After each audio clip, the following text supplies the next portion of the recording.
Hello and welcome to my channel. Today I'll be going over how you can make functional platform stairs using the platform tool on The Sims 4. You can create customizable unique stairs like the one in my video just by using platforms and foundations. Don't forget, if you do like this video, give it a thumbs up because it helps me out. But let's just jump straight into today's video. So I've made these two small houses to show you a basic stair and then how we can add to it to make it look a bit more creative. Start by taking the wall tool and create the stair shape you want. Leave a gap between the foundation and we'll come back to that in a minute. I've decided for 3 stairs and we'll move the final stair later to fit into the gap. Next we'll take the sledgehammer tool. Delete one side of the wall so you can see into the room. Click on the room and you should see some arrows to create a platform. Sims can only go up 1 stair at a time, so first stair we can raise by 1 and the second we'll raise by 2. The stair we need to slot into the gap needs to be the same height as the foundation and 1 up from the previous stair, so then we can raise this up by 3. You can then move this across using the move function when you click on the room. Next we can delete all of the walls and you should be able to start seeing the stairs forming. Click one floor up and delete the ceiling as well. So now we've got our basic stair design. We can now go ahead and decorate. Using the foundation tool, we can change the design of the house, but this won't work on the platform stairs. So instead, what we can do is click on the walls and empty rooms and then click on the platform trim. And this will add a more finished look. You might need to do this a couple of times because sometimes it can glitch. I'm now just going to go ahead and add some flooring to the stairs and then also a fence. So I decided to go ahead and add this fence to the house just because I thought it went well with the vibe of the house that I was trying to go for. Remember, this is all optional and depends on what you like. You can customise it however suits you, but to me this looks good so far. Next I'm going to add some decor. I start by putting a bench outside and I wanted this to be on the stairs facing outwards as I thought this would look homely and allow my Sims to enjoy the outside. I then decided to add some plants and pots. I love adding clutter and plants to my build as it makes it look a lot more colourful, lived in, and I feel like it adds a bit more of a realism aspect to the build.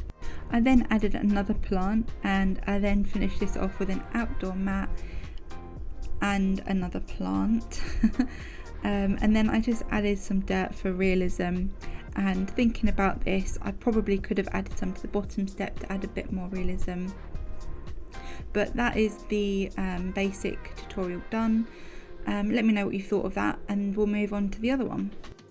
So we're going to follow the same steps as before, but this time we're just going to create a slightly different shape. Create your stair shape that you want, but remember to leave a gap between the foundation and the platform. So this one, I wanted it to be a little more diagonal and unique looking, so I created this shape and wanted to go for this thicker corner stair rather than the straight block stairs. I thought with this shape I could clutter up the thicker stair and it creates more of a unique look. I also want to add in another stair so it will have 4 stairs once I move this into the gap. Then just delete the wall on one side so you can see the floor in the middle of the room. We can then go ahead and go up a floor and delete the ceiling again like we did in the previous clip.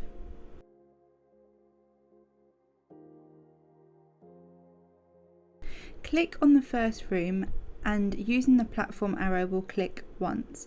Sims can only go up 1 square at a time, so the next stair will then raise by 2 and then the next one will raise by 3. The final stair will raise by 4 and then we can see if this will match the foundation height.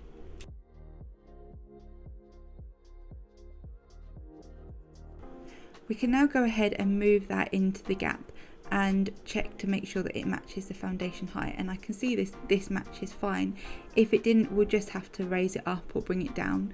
Then you can go ahead and delete all of the walls and you can hopefully see it coming together.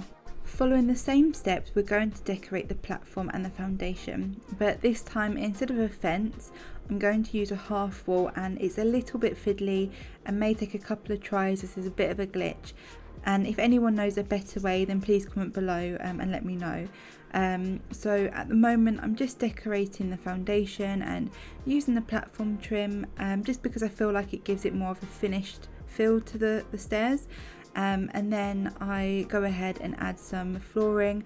I like to kind of keep this dark just because it does hide any glitches that appear.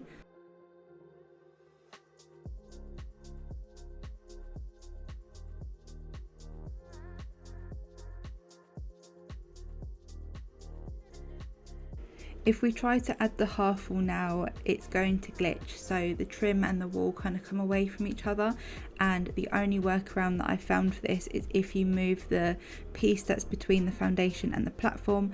If we just move it to the side, we can then go ahead and choose the wall height we want, and if you then go around and put that on all of the sides. So I would recommend going around and putting the half wall on all of the bits you want the wall. When we go to put the half wall on the foundation, you might need to go a little bit higher because it seems to glitch. So I tend to use a bit of a higher wall. If you want to change the colour of the half wall trim, then I'd recommend doing it now before we move the stair back into the gap, otherwise it can glitch. So I went ahead and added the colour to the trim, and then we can move the stair back into the gap, and it's looking really nice so far and I really like how it's turned out. I then went ahead and added paint to the half wall, and I went for this kind of brick kind of texture, and I think we're okay to now decorate. And again, this is completely up to you how you want to do it. When you do diagonal stairs, you often get this little glitch of overhang, so I just cover it up with shrubs and things so then it looks a bit more natural, and then went ahead and added some plants and pots. You can see it took me a while to find the ones I was looking for, but then I finally found them. Then I wanted to add something the sim could interact with, so I decided to add an easel because I thought it'd look quite nice if they could paint outside. And then I decided to go for some lighting, so I decided to add lighting on the walls because I thought it would look really nice on an evening, and of course more plants, and trying to decide the ones that I thought would look best, but I decided to go for these in the end as I thought they matched the other ones quite well. I then decided to add some shrubs to the outside of the house just to make it look a little bit more real and colourful, and then I decided just to quickly adjust everything to make sure there was no glitches, and I also added a bright mat to the home just to add a little bit more colour. And this is the final product, and if you do try this then please tag me as I'd love to see them. My Instagram and my Twitter are both at Squidgybat, which will be linked in the description below. I really hope you enjoyed my first ever video. I know I need to get better at editing, but if you did enjoy this, please give me a like and a subscribe, as this really does help me out and I'd really appreciate it. And it lets me know that you like the content. Thank you for watching, and that's all from me, and I'll see you in the next one.